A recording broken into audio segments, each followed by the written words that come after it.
In astronomy, one of the best eyepieces that you can have for a telescope is a orthoscopic telescope. And Baader's classic Ortho 18 millimeter is one of the best. I was looking at the Al-Nitak, the star which is close to the Horsehead Nebula, and I was looking at the nebulosity to slightly to the uh, northwest of it, and I could see the nebulosity traces of it with using this orthoscopic with the Baader light pollution filter faintly. The stars were not very clear around it also, but I thought that I will give it a go with this Chinese 6-pound eyepiece which I bought. Is a SVBony Aspheric 23 millimeter 62 degrees, and I put the filter on this, the same Baader or light pollution filter on this, and surprise surprise, the image first doesn't have any distortion. The stars are perfect. Second, the nebula is not a faint fuzzy anymore. It's clear. You can see details. I've seen such details only in my Schmidt-Cassegrain 8-inch one, which is this one here. But here I'm just using a Bushnell Voyager family telescope. It's a clone of the Edmond Scientific Astroscan. It's a 4.5-inch telescope, and it's amazing. I can see with this eyepiece what this was faintly were trying to show to me. It snaps to focus. Such a thing only in teleview probably you will see. Aspheric has plastic lens partly inside elements, but the rest of it is glass. 6 pound about it, it worth 10 times more, and I can tell you that probably even more. I tell 10 times more is just not enough. You can say 20 times more is probably like one of those delights or not a, yeah, Nagler probably. It's not 82, it's 62 degrees. Probably is more like delight or definitely better than a Plusle. Okay, I have to correct myself. The Flame Nebula that I was referring is at the northeast. Yes, north, or should I say east northeast of the Alnita, the star. That is the dominant star in the near the Horsehead Nebula. Anyway, this is really good. Aspheric is really good eyepiece. There is distortion near the edge. I think that around 30% to 40% near the edge. In this fast telescope, is a very fast telescope. I must say that it's a 4 or 4.5. Very fast telescope. Although it is very fast telescope, this cheap eyepiece has very clear image in the 60% of the field of view, and near the 40% to 30%, it gets a little bit sometimes. I mean, you see some distortion, seagulling, and such things. But it's because the telescope is very fast. It's a reflector. It's very fast. Low f number, f ratio. So practically, it is expected. If you want to remove those things, you have to use expensive field flatteners and coma correctors. 6 pound doesn't does the whole telescope doesn't worth one of these televiews. No, I'm happy with this. For your information, I'm actually observing from inside the window of our house. The window is not open.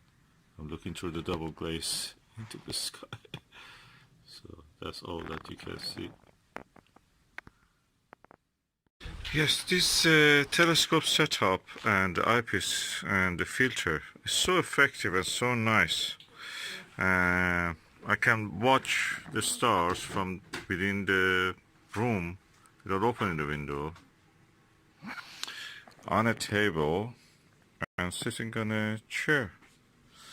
It's so comfortable. I can turn this also toward my eye, exactly in a way that I'm looking down to this eyepiece as if. And surprise, surprise, I slept. It's the second time I was sleeping on the eyepiece, so I slept now half an hour, and the other time I think I slept around 2 hours. It's like a pillow you can collect, put it in your lap, and just sleep. I was looking at the Nitak and the Flame Nebula and the Orion belt.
Okay, I changed the resolution to 4K. Hopefully you will not see much pixelation. You will see anyway, but not as bad as it was.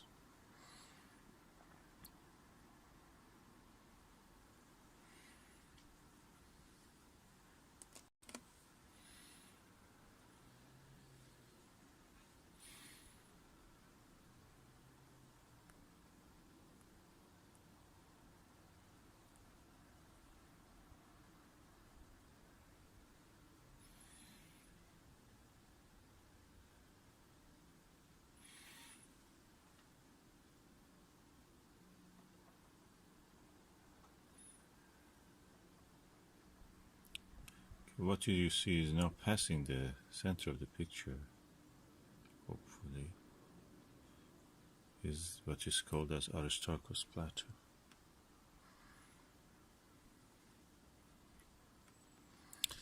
And the light is not very good, and also the clouds are causing a little bit. And you can see the color of it is different. So one of the olivine-rich area. Olivine is a metal that the mineral that exists in the mantle area of the planets. Crust, mantle, core, if you remember. These are the layers of the planets, planetary bodies, which are made of rock or any other thing that has this kind of layering. Any object, differentiated object. Gravitational differentiation. So it's now passing the center, top of the center, above the center. And the brightest spot is the Aristarchus crater itself.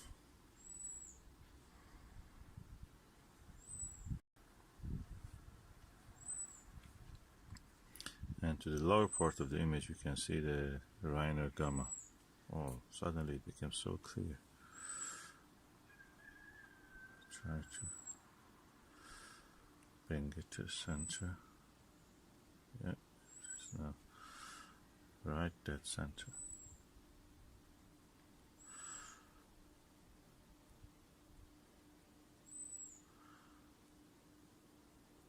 I'm doing all this with my mobile camera, but I use a bracket. It's one of these ones that I bought, Digicam attachment adapter. I bought it from China. Really, I'm happy with the result.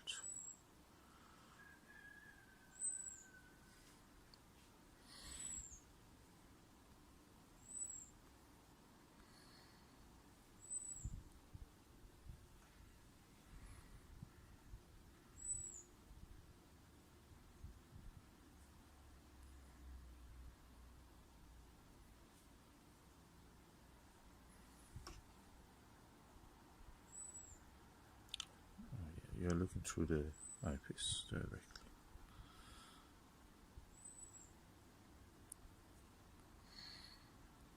I just enjoy the view.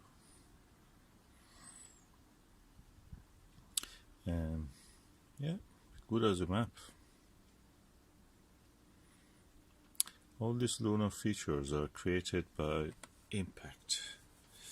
Circular features are called crater. Well, the craters to me are superficial because what you see is the geological feature like mountains, faults, even faults. I've seen some faults, can you believe it, and some thrust faults and faults. You have to look for them.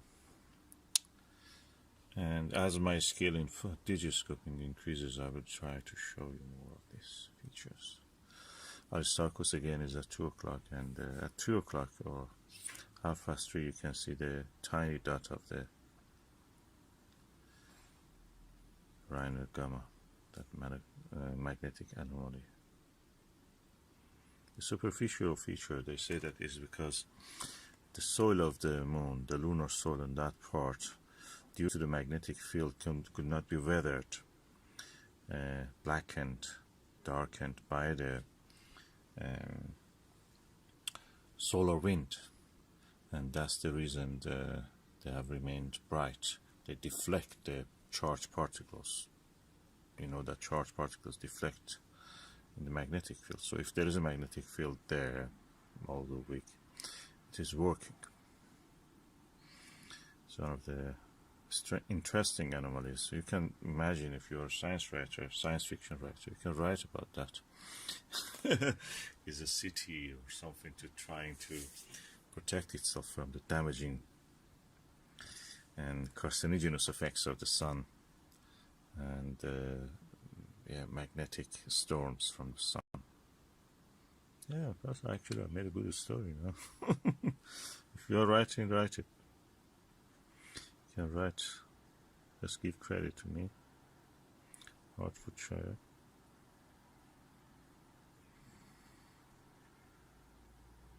Beautiful, magnificent Caucasus Mountains.